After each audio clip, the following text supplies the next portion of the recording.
Le futur, c'est d'arriver à passer d'une équipe semi-professionnelle à une équipe professionnelle en fait.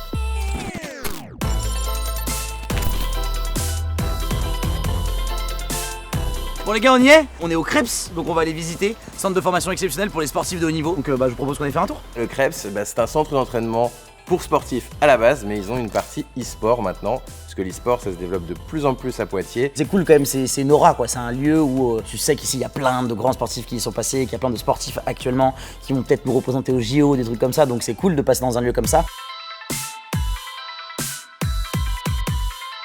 Bienvenue dans la salle e-sport évidemment, de ce lieu incroyable de Krebs de Poitiers. Pour être régulier, il faut spammer. On en a déjà parlé, il faut qu'on se mette en situation d'entraînement qui soit le plus proche possible de la situation de tournoi. On s'installe tranquillou, on est parti. Je vous ai déjà donné des consignes individuelles, vous savez ce que vous avez à bosser. Allez les gars, allez les gars. Le fait de jouer dans des conditions où ils sont côte à côte, où ils peuvent se checker, où ils peuvent se voir, c'est les mettre dans les conditions des LAN. C'est plus convivial pour nous d'être avec le coach, tout ça avec les joueurs. Dans notre équipe, je dirais qu'on est quand même un très bon groupe et qu'on se prend pas trop la tête et qu'on arrive à se parler assez directement. Du coup, c'est assez facile pour identifier les problèmes si on a. L'équipe actuellement, elle a un niveau individuel qui est excellent et c'est des joueurs qui bossent énormément tactiquement. Le problème, c'est que en face, souvent, il y a des gens plus versés dans la barbarie et on n'a pas toujours les armes pour affronter ça. J'aimerais améliorer du coup ma confiance en moi parce que ça pourrait potentiellement m'aider à être plus régulier aussi dans le jeu. J'aimerais devenir un joueur plus solide pour affronter les meilleurs.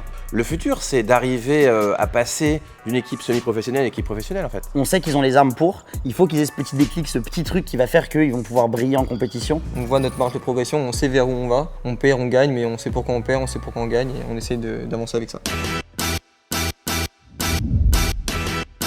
Bon les gars, c'était une belle journée en vrai. On a pu découvrir un petit peu le Krebs, on a pu profiter. Vous avez pu train. Petite collation de fin de journée puisque demain on a besoin d'énergie vu que demain matin, très tôt, on a privatisé le karting. En fait, les moments de goûter, c'est un peu comme tous les moments. C'est l'occasion de décompresser un petit peu, de discuter. En fait, ça offre un cadre propice aux échanges tout simplement.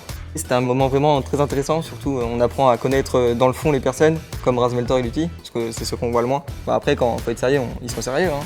Mais dans les moments de pause, on rigole beaucoup. Salut les gars. Salut. Salut. Salut.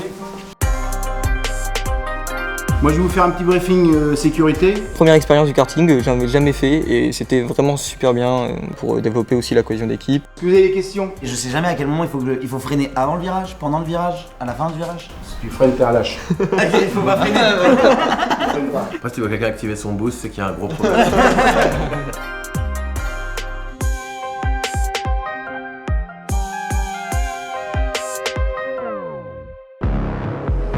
Le karting, première fois que j'en fais. Pour le coup, moi j'ai pris du plaisir, hein. Ça tapait des drifts. Non, franchement, j'ai kiffé le moment. J'ai envie de dire un peu comme dans le jeu vidéo, dans n'importe quelle activité sportive, selon comment la personne se comporte, tu peux un peu savoir comment elle est. Donc on voyait qu'il y en avait qui étaient un peu plus casse-cou, n'est-ce pas Tano? Et puis on voyait qu'il y en avait qui étaient un peu plus en retrait ou qui voulaient faire attention.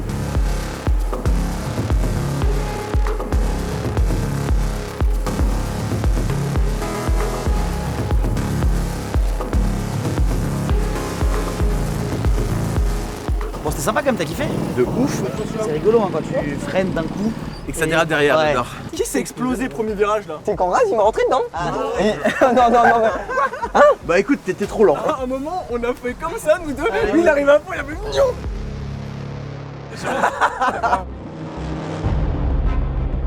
Comme dans toute compétition, il faut un gagnant et un perdant. Le plus nul sur la piste, c'est Lutti, mais c'est parce qu'il nous attendait, sinon je doute pas qu'il serait premier.